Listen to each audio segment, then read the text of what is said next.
The day they caught him was a huge day in my life because everyone was driving out to see where they caught him because it was a big celebration in the streets. And I remember piling into my dad's pickup truck and he's like, okay, everyone get in. We're going to see where they caught him. And so we all piled into the back of his Toyota truck, drove to East L.A. and there was just a huge party in the street where they caught the killer. Like that was like everyone was saying, oh, they caught the killer, just like celebrating and like we could finally like breathe, like, oh, we could finally sleep. Welcome to the My SGV podcast. Our mission is to capture and share the stories of the people of the San Gabriel Valley. We believe our diversity is what makes the SGV great. And no matter where you're from in the San Gabriel Valley, you will feel welcome. All right, SGVers, welcome to the My SGV podcast. If you're a returning listener, you probably heard that new intro. And if you're watching this online, check out our new set. We're excited to introduce our new name for our show and the new logo. And it's been an exciting process. And, this was the idea of Scott, right? To change the logo, or actually to change the name, really. Right. And it's more encompassing now, right? Like, and the things that we want to do with the show and the website and whatnot. So welcome. We hope you feel welcome here, and Scott and I will do our best to make our guests feel welcome as well. If people have followed the show, they know that you were a journalist, and this was an important part of your life, and you still really value this trade, right? Yeah, very important. I think it's actually one of the very fundamental, bases of liberty and freedom in our country and transparency, because journalists keep the government on their feet, on their toes. And as we lose journalism, we lose accountability. We lose the ability to make government accountable to us. And this is my big fear as newspapers disappear around the country, as journalism sort of disappears as a profession. I'm afraid of what it's going to do to our society. I really fear that. You were of the generation of the newspaper, and now I hear often this shift to independent journalism and independent channels, like people having their own blogs or newsletter or website, YouTube channel. Right. That this is like the movement towards that, and some of those are, I guess, regulated by community guidelines, and some are not. Right. But are you aware of this shift? Yeah, and I think that's where confusion is really generated because, misinformation is so easy to disseminate now. People are growing up not knowing how to distinguish between what's true journalism or what's truth and what is a commercial and what is an advertisement, what is pure misinformation. Intentionally being distributed. So, at its best, it's very good. It's very good because, the truth can be exposed by anybody, and that's good. But there's, I think, just a lot of confusion in the minds of people as to, what is good and what isn't, what is truthful, what isn't.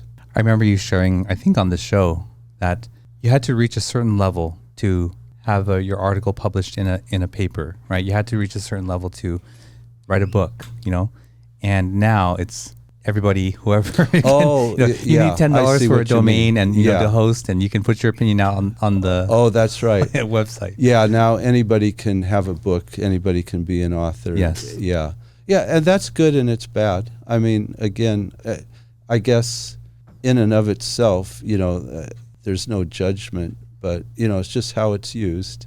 And in the past, there was probably more of a way of filtering out who could publish. But then that has its own negatives as well, Sure. because then information or power stayed in a certain group. Sure. So yeah, I mean, it's good and bad. Everything is good and bad, right? It's just how you interpret it is what's important. Absolutely. And This is probably a whole other topic of conversation, but, what is being taught from my perspective often when people are leaving the public school system is mostly memorization, and critical thinking. They're not leaving with really high critical thinking skills. They're not leaving with a love for investigation and curiosity and thought. It's, this pressure to perform and to memorize. We just talked about it yesterday. It's the German, yes, the German influence, and it was really Prussian at first. Yeah, Prussian. It was started to train people to work in factories. Yes, absolutely. Yeah. So just know enough, do well enough, and become a good worker. Yeah. Well, I don't know what our audience right now is thinking, who our guest is. It's sort of fun, right? Because they they're used to this dialogue and they have to figure out. And figuring out is, I think, for them maybe part of the fun, maybe not. But if you want to figure out some things to do and what's going on in this San Gabriel Valley, don't forget, check out San Gabriel Valley Now, SGV Now, your source for city news, announcements, events, special savings, and everything SGV. Check them out on Instagram, sgv.now, and read their new SGV Now magazine, which we're in there, on their website, sgvnow.com. Well, Scott, let's get to our guest. She has something in common with you. Her name is Kamren Curiel. She's a journalist and freelance writer. Kamren, welcome to the show. Thank you. Thank you for having me. Yeah. Super excited to be the first to debut the new logo. Yes, right. Yeah, it's a beautiful logo. It is. And as I was saying before we started, that actually one of our former guests, Alberto, got the logo prepared for us. Yeah, prepared and donated for us. Awesome. Yeah. So, Kamren, you are a fourth generation Southern California. I forgot how you worded it. Fourth generation Angeleno. Okay. And so you're very connected to the San Gabriel Valley. How do you see your connection to the SGV? So my family first came here. I think my first relatives lived in what is now Dodger Stadium, but back in the day were three communities. One of which was Palo Verde, La Loma, and Bishop. And these were the three communities that were buried underneath Dodger Stadium. So that's my great-grandfather came from Mexico in 1912. And that was one of the first descendants here. Most of my grandparents were born here. And I have a couple who were born in Mexico. And they all kind of came here and moved to Commerce, East L.A. I was actually born in East L.A.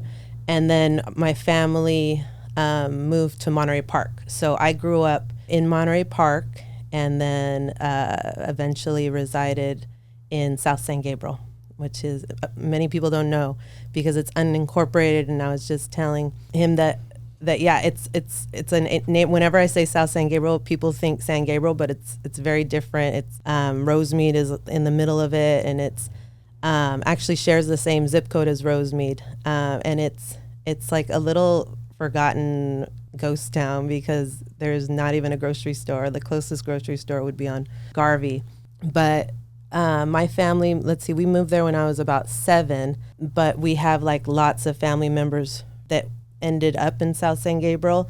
And, back in the day before the 60 freeway, it was farm town, it was country. And my parents had horses and very more rural than it is today. When did the 60 freeway get built? That's a good question. I want to say it was in the 80s, probably early 80s. And I remember, growing up, there wasn't a lot like in the community. And when the mall came, I was young. When the Montebello Mall was built, that was like a huge deal for us because we would like, oh my God, we finally have something. And then McDonald's came, which again was another big deal. Now it's kind of sad, but well, that's the one across the street, right? Yeah, from the mall. Yeah. It's horses in the San Gabriel Valley are more common than people think. I think if you live in these areas, I know there are parts of certain areas where they're walking in the street. Yeah. In the neighborhoods. Even now? Yes. Yeah. I was just mentioning this. There's this area called Avocado Heights, which is in the San Gabriel Valley, and it's by City of Industry, La Puente area. And there's this whole community of people that ride horses and are really trying to preserve that horse culture. A lot of people that are living there come from this area in Mexico. I'm forgetting the name, but it's very, rural, and they have horses, and they take their kids to school on horseback. It's a cool community, and it's like 10 minutes away from here. Yeah. Yeah. Well, your family has certainly been here for several generations. Yes. And they decided to stay here. Yeah. And so you grew up in Monterey Park. Yes. Okay. And Monterey Park until I was about 7. We used to have a flower shop right across the street from Resurrection Cemetery. And it was my grandma's flower shop, Pat's Flowers. Okay. And then we sort of took it over as the family. And so I grew up, working at the flower shop, and Oscar de la Hoya used to come in. That was a big deal. His mom was buried across the street. But yeah, very much like we had the family business. And, I just remember Potrero Grande Drive, because we lived right behind the flower shop. Like, that was very much like a part of my childhood. And seeing the cemetery across, because we lived up on a hill, like we had the view of the cemeteries, which was kind of spooky. Yeah, I remember, I would make this ride onto Potrero, and I believe the flower shop was a little ways down. Maybe there was like a wrought iron gate or something. Mm-hmm. And I always remember on certain days there was a whole bunch of vendors selling flowers on the street. Yes, Yeah. yes. For certain holidays, Dia de los Muertos was big, and it was the first time I had actually, this is before Dia de los Muertos blew up, and we didn't really celebrate it, because we're 3rd, 4th generation Mexican, but it was huge at the cemetery, and that's when vendors would line up. There were just like a couple flower shops, but then the vendors would really take advantage of all the people that would just come to visit, their loved ones that are buried there. Wow. Yeah. All I know really about that is from the movie Coco, which right. my family really love a lot. Yes, But it's a beautiful film. I don't know how accurate it is, but okay. So and you went to Macy Elementary Yes. School. Is that an Yes. elementary school? Oh, I went to Potrero Heights Elementary School. Okay. And that's in Monterey Park. And then I went to Macy Intermediate in Monterey Park. Yeah. And that's right next to George Elder Park. Yes, Elder Gym. So what was it like growing up in that little pocket of the San Gabriel Valley? Yeah, it was interesting. It was very much like mixed, 50% Latino and 50% Asian. So I was very much, around, all my friends were Asian, and we like mixed and mingled, and it was cool just sharing, our cultures together and blending, I definitely felt as much a part of the Asian culture as my Asian friends did with Latino culture. And I think we were similar in that a lot of us were like 2nd, 3rd generation. So we were kind of removed from culture, but connected in different ways. Like for me and for a lot of the people that I grew up with, we didn't grow up speaking Spanish. So it was different because, there was kind of this disconnect, but then at home, we ate Mexican food. Like there was other things bringing us, keeping us connected to our culture. And I feel like a lot of the Asian friends that I had growing up were similar, where it wasn't very popular to speak the language back in the day. Now I think it's more accepted, and now you have dual language schools. My kid's in a dual language school to learn Spanish because it was lost with our generation. Right. Yeah. It sounds like you went mostly through private schools coming up. Public. These are all public schools. These are all public schools. Yes, oh, yes. Macy's a public school. Yes, this is all Montebello Unified School District. So that's the school district I went through. And were Caucasians like very sparse? Seldom. There was maybe 1 or 2 white kids and 1 or 2 black kids. And so, there was that lack of diversity was an issue. And I think, I like and I want my kids to be in diverse schools because I think you need to have that experience of, the real world in order to learn how to interact with different people. And growing up, I definitely think that there was like this unspoken, like, not like some tension, because I feel like the Asians perform better in school than the Latinos because we grew up differently, and I think our parents pushed us differently. And so I feel like there was a little bit of tension because the teachers would kind of favor the Asian kids growing up, and we were kind of left to feel like, oh, we're not smart enough. So I feel like that's the issue with having schools that aren't diverse enough, because it was really like 50-50 growing up. The demographics that you describe at your school are very similar to how I grew up. Okay. Did you believe that the world was like this? That's interesting. No, because we grew up going to Pasadena a lot. Like my aunt worked at the Westcom Pasadena.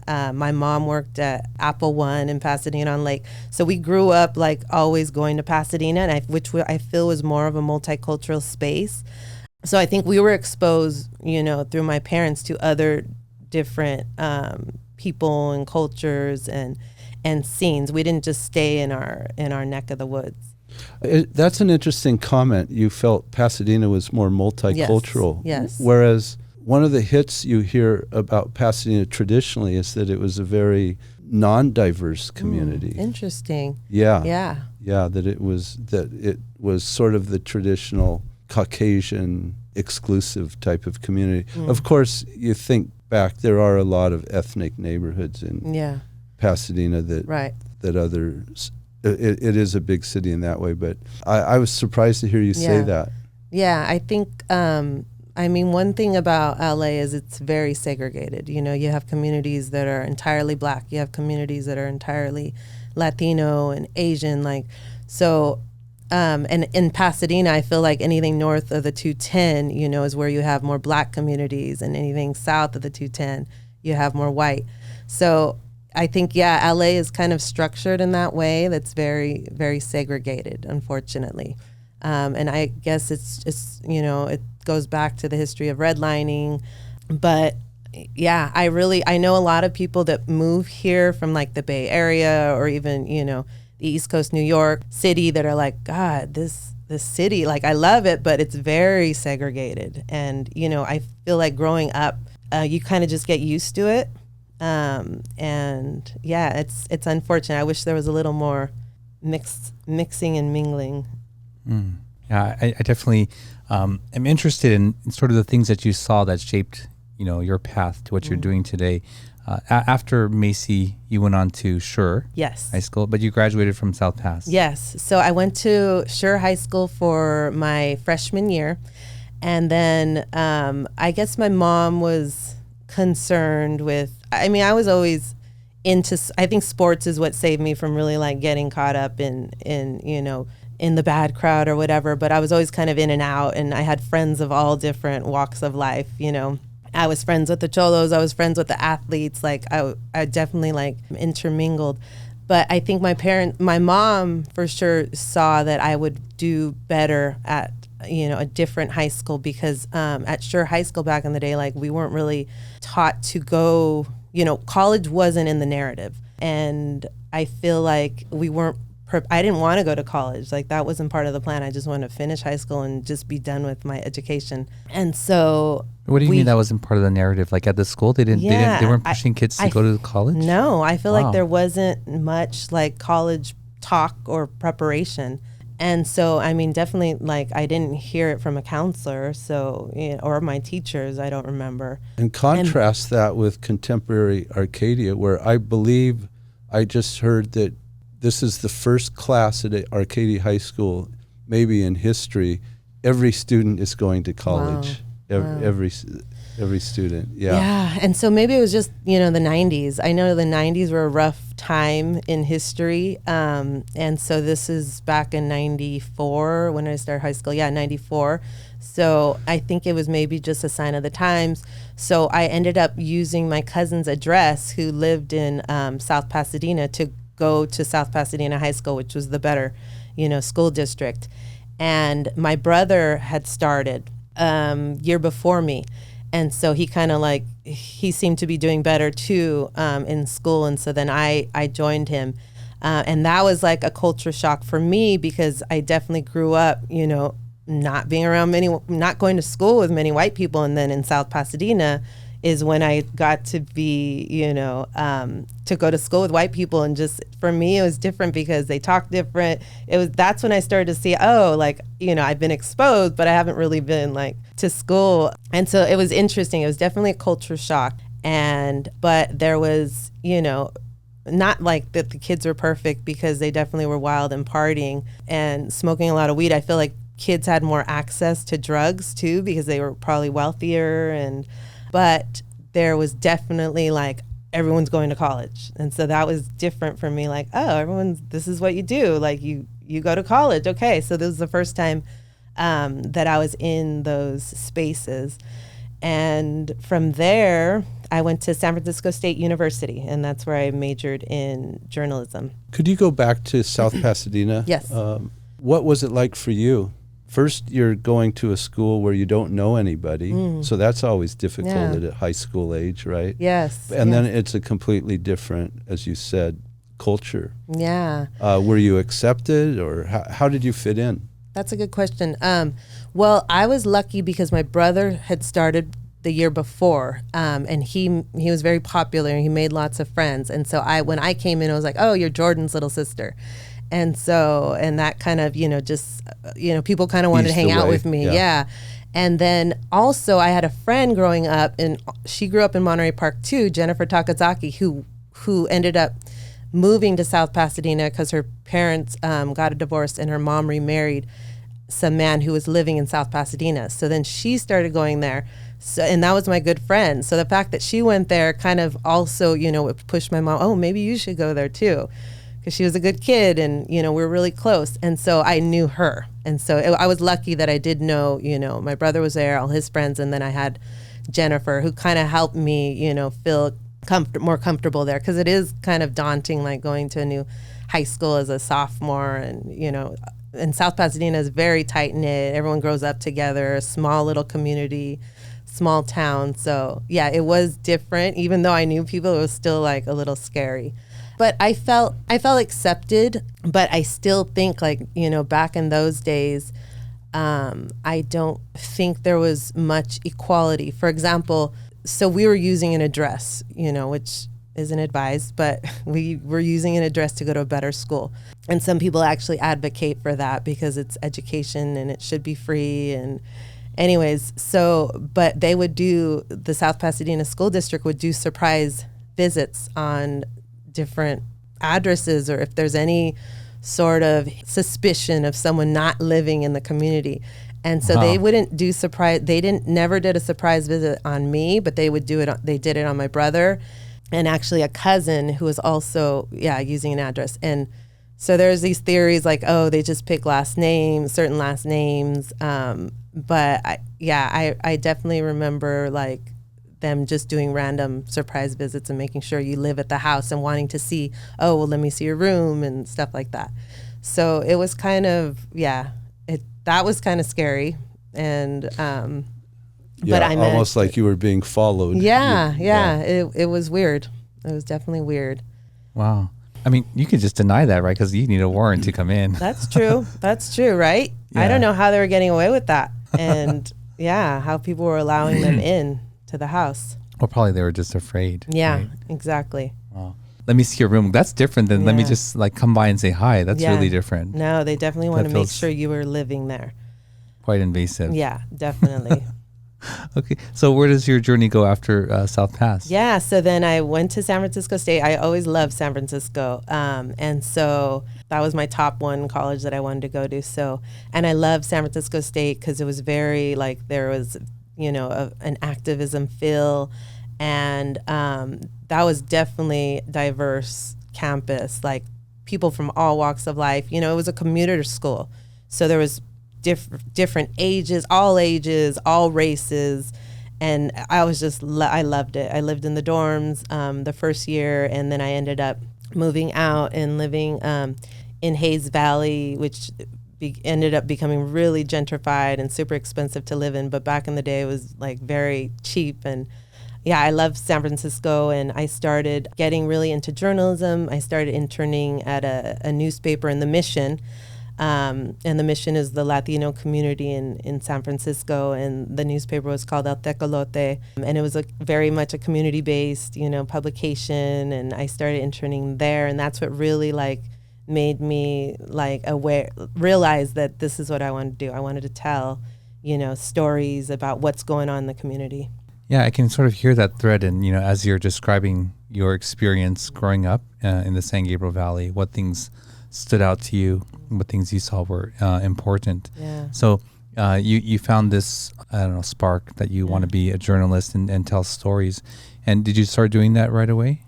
So yeah, I feel like I've always been writing ever since I was little. I think 7, I owned my first diary, and I used to just write about everything that was going on in my life. And I've come across some of those diaries.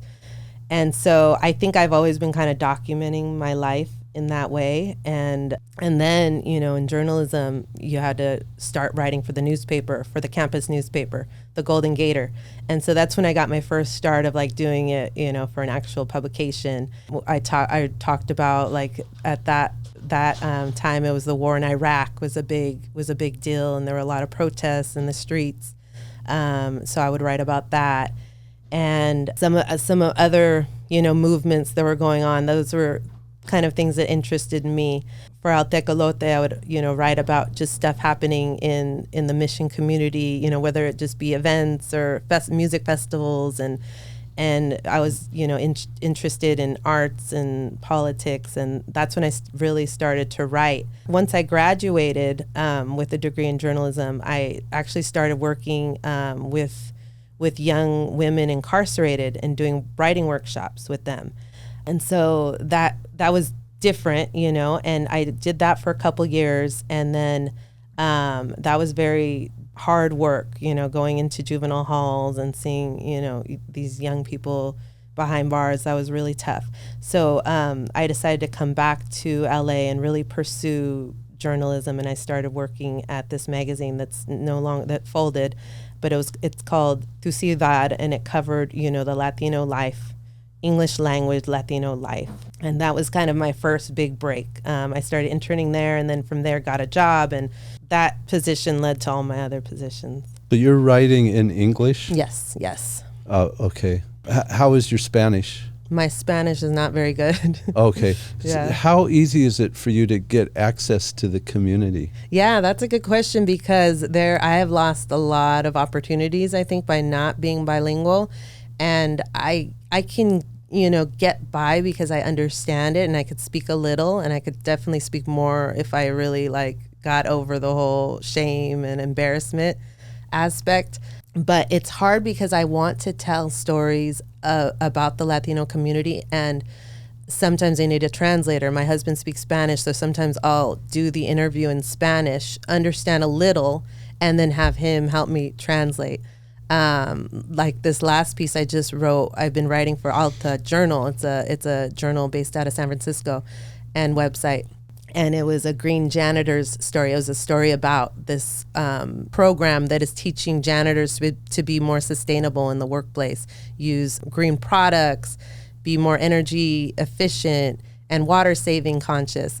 And so the janitors spoke mainly Spanish. They didn't speak English, so it made it really hard. Luckily, they provided translator for me. So it could be very embarrassing because people look at me like, oh, you don't speak Spanish? They don't understand, we've been here for many generations, and it was just lost, unfortunately, because back in the day, it wasn't, my parents weren't allowed to speak Spanish in schools. It was very much, not a good thing to do. Teachers would tell my grandparents, don't speak to them in Spanish. You can't. When you're writing your journal, I'm assuming it's for you. Mm-hmm. And when you're writing stuff for other people, are you writing to document something, to tell a story? What's the difference between those things, and are you writing as an activist as well? So when I write a journal, it's kind of just getting stuff out. It's definitely like therapy, just getting it all out, writing about, any issues that I'm going through, internal struggles, anything I'm stressed about. So that's very much where the journaling comes from. And I journal every day. That's really helps me in my writing. It's like exercising, the writing. And so I get it all out, just stream of conscious writing. And then when I take on a story, it's very much, to highlight something, that is untold, so I like to write about stuff that's never been written about and that I just feel needs to be exposed in order to, and that's what's beautiful about journalism. We create history, because if these stories aren't told, like, they will just never, no one will ever know about them. So they die. And so I feel like it's really important to be able to do this work, to tell these stories so that, it could be carried on. Yeah, I mean, that's something really in line with our mission too. We're these are oral stories of people here, but yeah, so I understand that part. Yeah. What sort of what do you get back from putting your piece out there? And are you waiting for people to give you response to it and tell you what they thought, or what is that like for you? That's interesting. So, yeah, it's kind of like you have to check yourself. And I think every profession, like, am I doing this for my ego, or I'm doing this because I'm passionate about it? So I write for LA Taco, which is it has a lot of readership and it gets a lot of views. So when I write a story from there, like, I'm definitely, like, a lot of people are seeing it, and that's exciting. And it's important, because if no one's seeing your work, like, then not a lot of people know about, the story, learn about the story. So I think it's important to have the readership, but unfortunately, depending on what platform you're using to write, you're not going to get a lot of viewers. And then it very much becomes a job of yours to, like, to highlight your work and, to push it and market yourself, which is tough because I'm not the best marketer.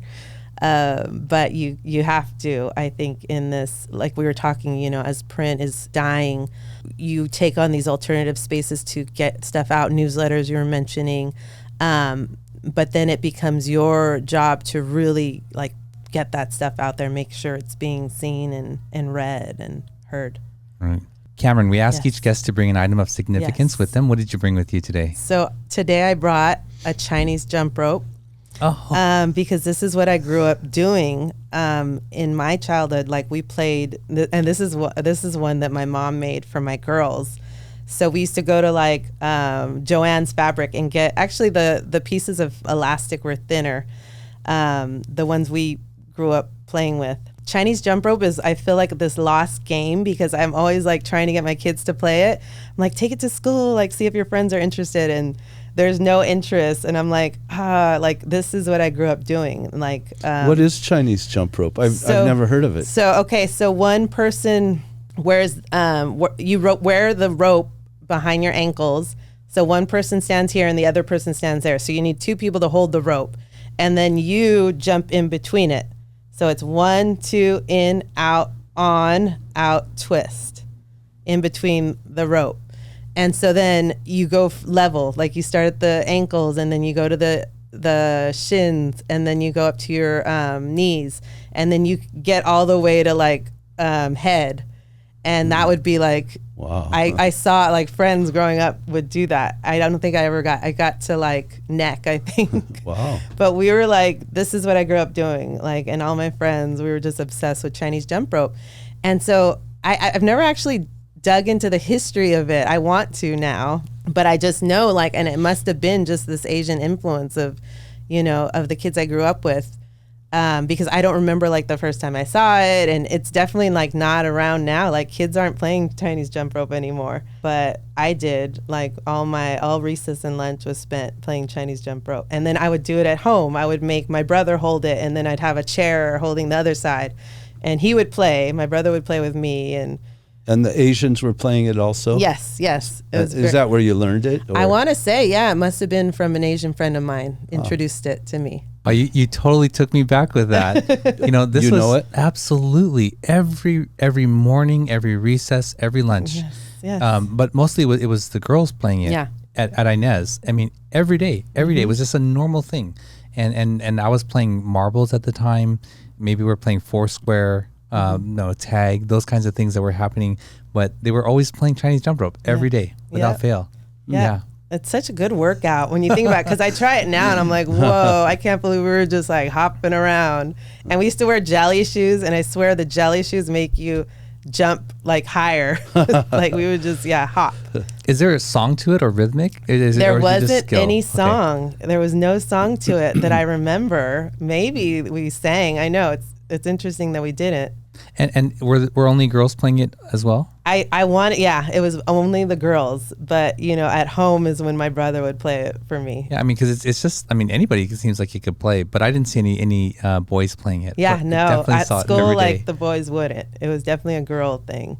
Yeah, wow, thank you. I haven't even thought about that. I know, for years. I'm always trying to bring it back, and my girls, they're interested, they have fun, but it won't stick. I'm like, darn it, I want to bring this back.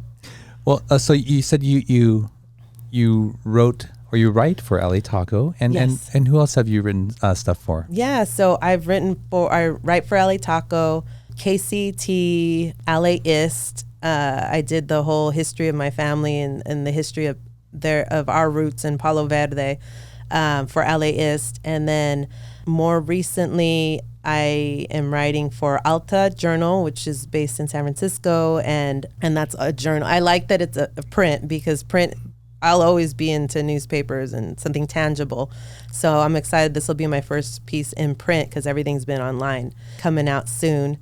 And so I did stuff for the L.A.Times and Huffington Post, and I used to be the LA editor for Remezcla, which is kind of like Latin music. So, and you said you like to uncover stories that haven't been told before. Yeah. And how do you see your experience in the SGV growing up influencing what you want to write about and how you write? Yeah, I think I'm very much interested in like history, and I'm becoming more and more interested in the history of the SGV.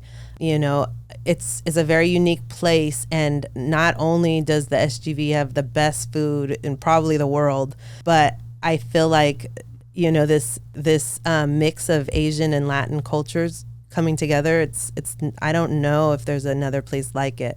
And so, there's just a lot of different cool things I think about the SGV and where I grew up. Those are things that I want to highlight more in my work. The history of just even the South San Gabriel community that I grew up in. It's only been written about by Luis Rodriguez, who's a very well-known writer, and he wrote Always Running, and he mentions South San Gabriel because it used to be they were very I don't know if there still are, but there were 2 active gangs there that he used to run with, and so he wrote about it. And that's where a lot of people know about South San Gabriel is from that book, Always Running. It's a classic. And so I would like to now, tell my story and what it was like growing up there.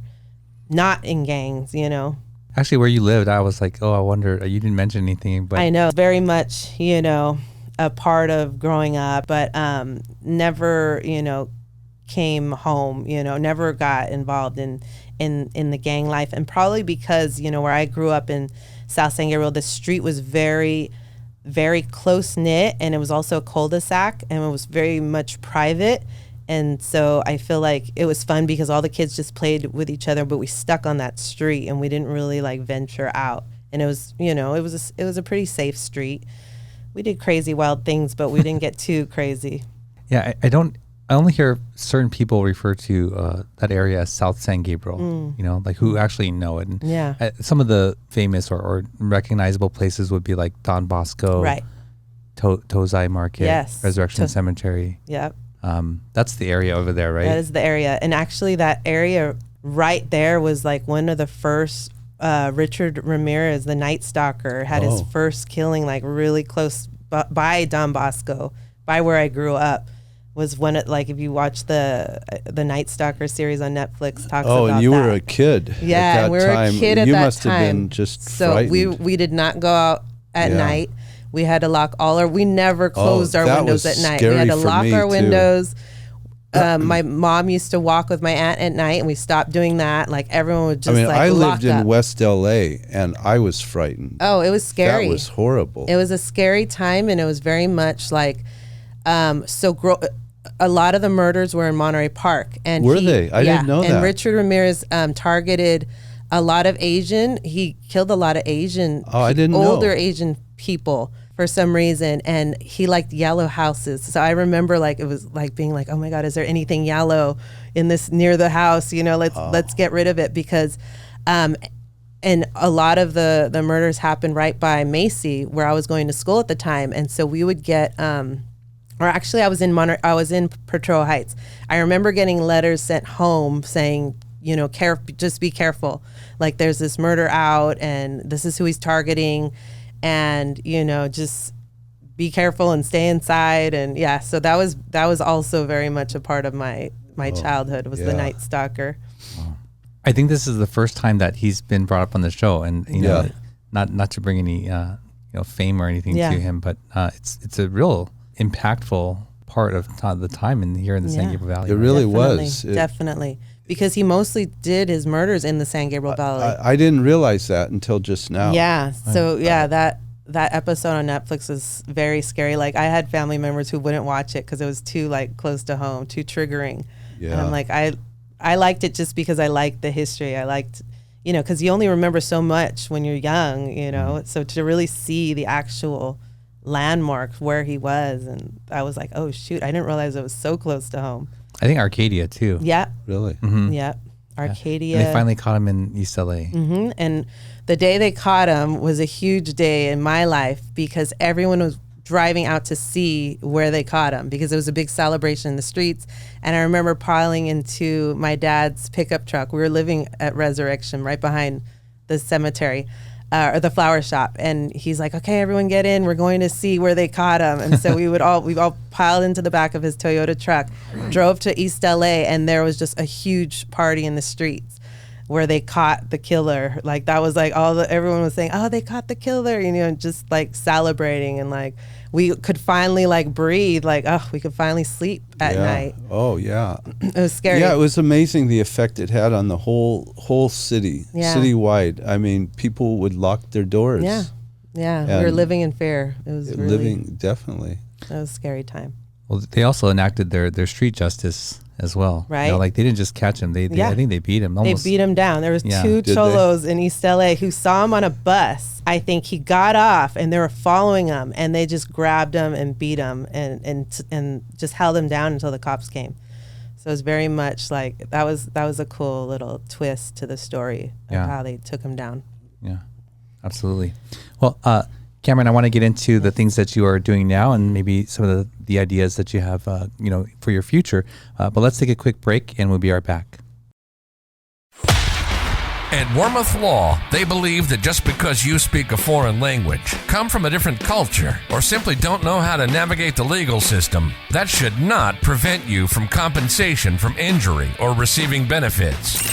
Their multicultural staff have been helping SGVers like you for over 38 years. Visit law888.com or call them at 626-784-7017 and tell them you heard about them on this podcast. All right, we're back with Kamren Curiel. Before the break, we were talking about this experience in the SGV. I guess, people of our generation and older, they'll remember that. So coming back from the break, we'd like to ask a question. It's from this box called Icebreakers. You can choose to answer it or not. They're lighthearted. So here we go. Ready? What's your love language? Ooh, I like that one.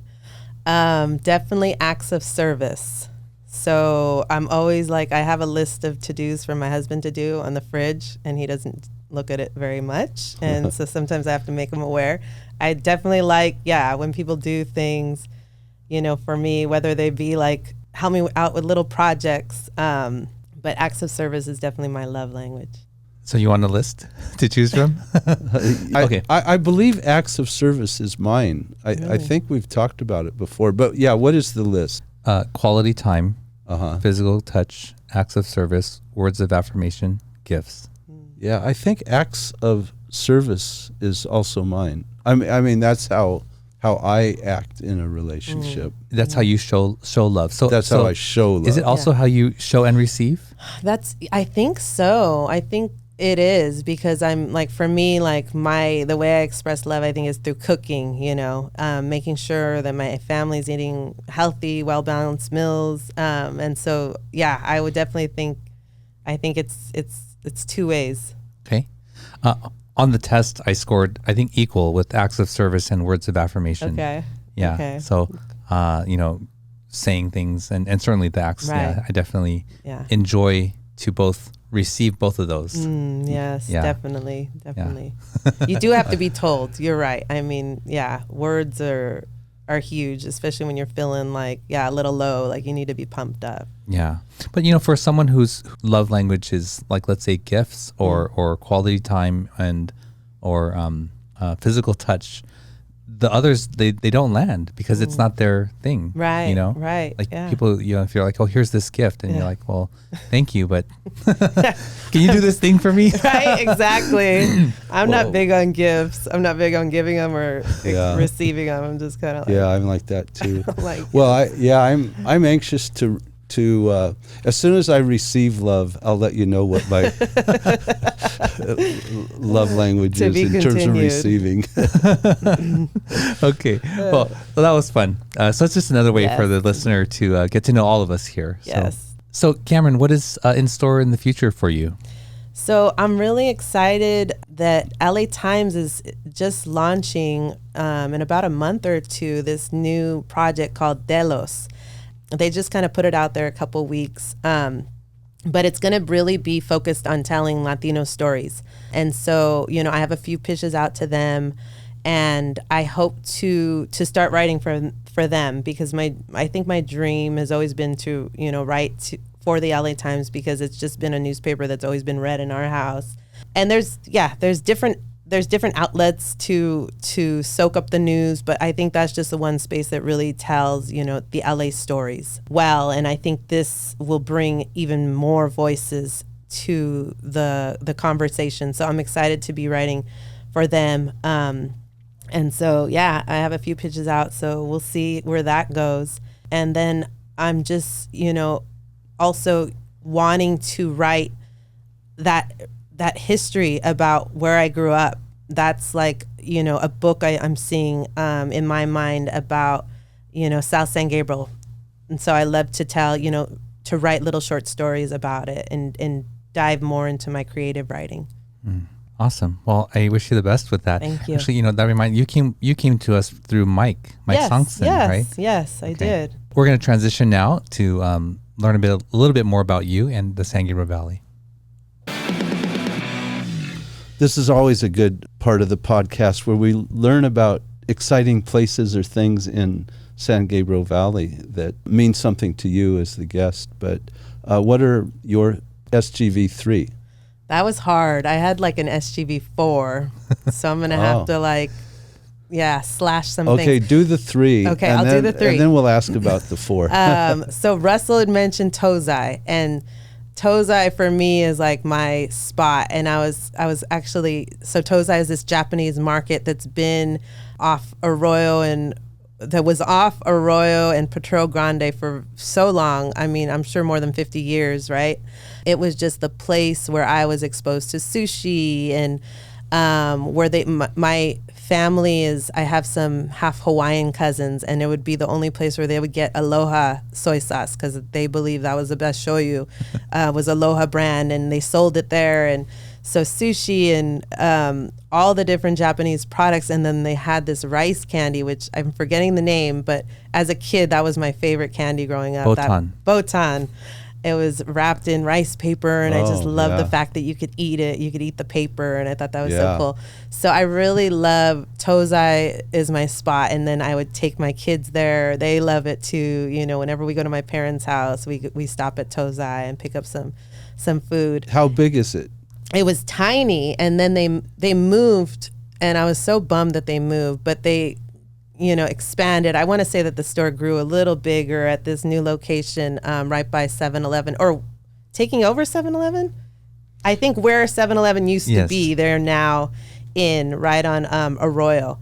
And so, so it's no longer the cute little old school market. But now it's gotten a little makeover. Yeah, this new space. So that was the first spot that I definitely wanted to talk about. And then 2, NBC for dim sum. Like that is our dim sum spot. I'm sure there's better places, but for some reason, like that's just where we always go for dim sum.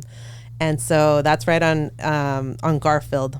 No, it's on Atlantic. Oh, I'm sorry, Atlantic. That's right on Atlantic. Yeah. Yes. And it's been there for 40 years, I'll bet. Yes. Yeah, it's been there for a while. And I think we started growing up there or going there when we were living in East L.A. because we were right off Atlantic and Pomona. And that is our go-to spot. And you go and stand in line for an hour? No, we usually go there early. We go there early. We beat the rush. We go there, I think as long as you're there before 10, you're good. So Are you still going there? Yeah, we still go there all the time whenever we want dim sum. That's I haven't spot. been there for several years, but my office was right across the parking lot from there. Okay. So we would just walk there. Yeah, I love that. Whenever we wanted, yeah. Did you go see movies at the Edwards Theater there? Yep. Yeah, that same. And did you go to Pirates Cove? That sounds so familiar. It's the arcade that was across the way. Oh my gosh, yes, Yeah. yes. Yeah. Oh my gosh, I know my brother will definitely remember that. But yeah, that was, and then there was a little, I think the first Sanrio store was right there. The first Sanrio store I think it was ever. about a couple blocks was on it? the other side of Marie Callender's, I think. Oh, okay, yes, yes. Right at the intersection of Garvey and Atlantic. That's right. Yeah. Okay. Next to like Tokyo something now. Yeah. Oh, there was a bookshop there. Fried chicken Yes, place. yes. Yeah. So the first Sanrio shop, and they closed it. Oh, But I used to go there a lot and get all my little wow, pencil you know boxes. what? When you were going to Edward Cinema or NBC, you guys were seeing my name on the side of a building, and you didn't even know it. Oh my god! Yeah, right there. My office was right there. In that plaza? Right in that plaza. Really? Wow. 400 South Atlantic. There was a bank there. You know the separate standing little office building that's right on Atlantic, but it's in that shopping mall. I think so, yeah. I can picture it. Right now, there used to be an escrow company there, and there's now Mr. Baguette or something. Yes. Yeah. Oh, yeah. So Mr. you're right Baguette there. was the bank that I banked at. Oh, really? I was in that building. Okay, yeah. Yeah, we used to go to Mr. Baguette. Yeah, right. Pirates Cove is where I remember. my father would take me if he came, if we were like early from coming to drop me off. So he would go there and he would play pinball. He would give me quarters and I would play. Yeah. Oh, you know Best what else game. is I there love now pinball. is L.A. Fitness. Yeah, I was going to say the LA Fitness. Yeah, and there's a little- that replaced a lot of. Oh, so many memories that I you're know, bringing back. I know. And then let's see, that was 2. I wanted to say Manor Noodle House. You had the owner here because that's our spot. Oh, okay. Oh. That's our spot. But I gotta give props to Ravello Osteria, which is on Garfield, and it's the best Italian food in the area. There's not a lot of Italian. I don't even know restaurants that. there, but Ravello Osteria on Garfield by the Dollar Tree, by Delicious Food Corner, right by there. It's a great family friendly, really? good atmosphere. It used to be, what was the name before? It's with a B. Just slips my mind. But then they renamed. But yeah, that's our current spot. To go. What do you like to get there? I like all of the pastas are good. All the salads are good. And then the pizza, you just share a pizza with the whole table, and then you get some. They have really good sausage pastas and yummy arugula salads. Oh. And then you have some wine and you're good to go. It's a great fun place. It's good for parties. Awesome. Birthdays. Well, Kamren, thank you so much for coming on the show, and thank you so much for sticking through our little troubles this morning. Wait a minute. We didn't get to the 4. Just real quick. I did. I said Mandarin Noodle House. Oh, Mandarin Noodle. Okay. Which is the best spot for beef noodle soup. Oh, yeah. He was our guest I know. He was a week or two ago. Oh, really? I think. That was recently? Well, that's when it was aired. Yeah. Oh, okay. Yes. That was a great show. He's such a cool guy. I like him a lot. Did you watch this show or listen to this episode? I listened to the episode. I'm almost done. But that was cool to hear his story. I didn't know that they had been there for so long, since 78. Yeah. And then it was really touching to hear him, like his memories of his dad, and then his interaction with the customers and how that's like really driving him. That was really cool. Yeah, that was cool. Cool. Well, let me start over. I'm sorry. Yeah. Kamren, thank you so much for coming on the show. If people want to read your work or check, get in touch with you somehow, what's the best way to do that? I think the best way is to go to my Instagram, Instagram.com/KamrenCita, KamrenCita. And then from there you can see the link to all my work. Awesome. Thank you so much. Thank you. Thank you for having me. Yeah. Thank you for being the inaugural guest on the show here. So excited. Well, there you go, SGVers. Thank you for tuning in to another episode of the first episode of the My SGV podcast. If you like this kind of content, don't forget to like, share, and subscribe. You can check out our full catalog of episodes on our website, mysgv.net. And until next week, we'll see you then. Thank you for joining us on the My SGV podcast. Check out more of our content on our website, mysgv.net. This show was produced by Russell Mono and edited by Victoria Allers of Kind Monster Productions. If you'd like to join us next week as we capture and share more stories from our diverse community, feel welcome. Nice matter. No, kind of matter.